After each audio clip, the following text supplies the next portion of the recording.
Now I want to take a few minutes, firstly to welcome Councillor Turley, who's with us tonight.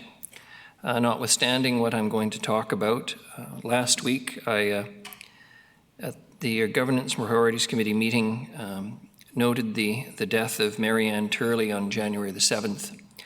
Councillor Turley's spouse, life partner, and the love of his life. And I indicated at that time I wanted to say a little bit more about Marianne. Because in her life, she reflected a number of important changes that took place through the 60s and the 70s and onwards to today. The first I want to note is that her family fled the growing oppression in Eastern Europe to seek a new life in a new country, which they did.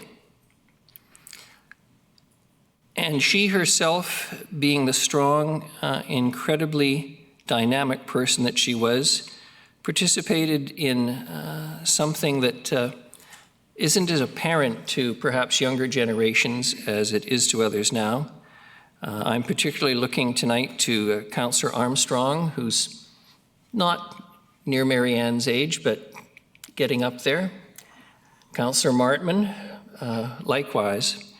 And that's what it was like to be a woman in the 60s, coming into your teen and adult years. Marianne Turley was part of that generation of women who were not going to be content to attend university, as the joke was to obtain an MRS degree.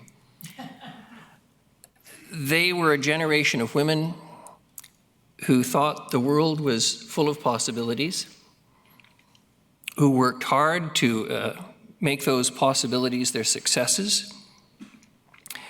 She did get a university degree, and in the obtaining of that degree at UBC, met Jim, and they formed an incredible partnership of what I will call citizens in the truest and best meaning of that term. After a few years early in their marriage, they came back to Nanaimo for Jim, bringing Marianne, and they spent 43 years in business together at Turley's Florist. And it was, in my view, a wonderful gift that Jim brought to Nanaimo by bringing Marianne to this community. I don't think anyone who has been at a public event or a fundraiser or anything involving flowers in this community for several decades that didn't at some point notice in the program or hear it announced publicly that the flowers were provided by Turley's Florists. Marianne herself, consistent with that incredible energy that I described, but not being a flower child of the 60s, but the dynamic woman I've referred to, wanted and did it all. And so that one of the reasons Councillor Hemmons, who's one of the younger members here tonight, and women like her play roles in business and in politics and in the world outside of the home, is because of the example and the drive of women like Marianne Turley. This thing that we think of as a more modern world didn't come easily. Marianne wasn't just someone who, how shall I say, played a small role in business. Her and Jim were true partners in everything they did. And when I say she did it all and wanted it all, 3 children. 3 children, active business, participation in the community, which is so beautifully described in the obituary in the bulletin, particularly in the arts and culture community that she so championed. I think it's going to be very hard for anyone who's familiar with the incredible success of the Van Crellen Symphony not to realize that her absence from that organization is going to be something that will be almost impossible to fill. And when I talk about women, I want to talk about her two daughters. If any of you have had the pleasure to know them, and Richard Harding tells me he was teaching them swimming a very, very long time ago when he was a much younger man. They became exactly what any parent would hope for their children generally, but most particularly for their girls. Strong, independent, career, did it all, just like their mother's generation. But the difference is that they could do it to some extent as a matter of choice, because there was a generation of women like their mother who broke the ceilings, who took the crap, who put up with the sexism, who didn't accept that they had any restrictions on their ability to move through society, to succeed, to fail, and to become the examples to their daughters that are so important.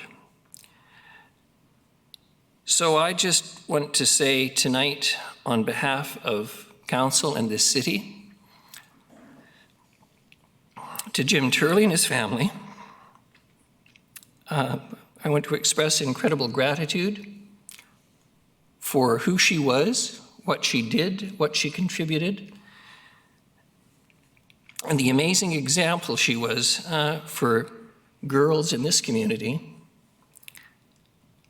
who want to make the better world that we all talk about. And having done it all, as I say, with energy and passion and drive, gaining not just affection, but incredible respect in this city. So thank you, Marianne Turley.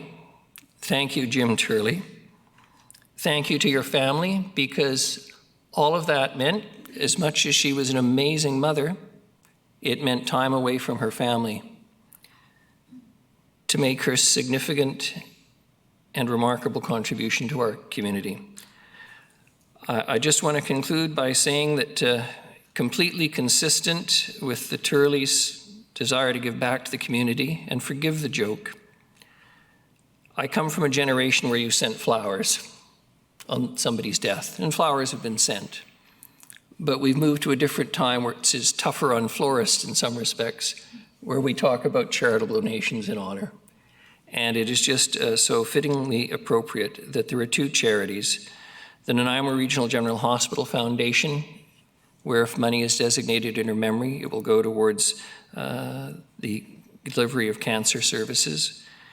And secondly, and of course, to the Vancouver Island Symphony Foundation for their work.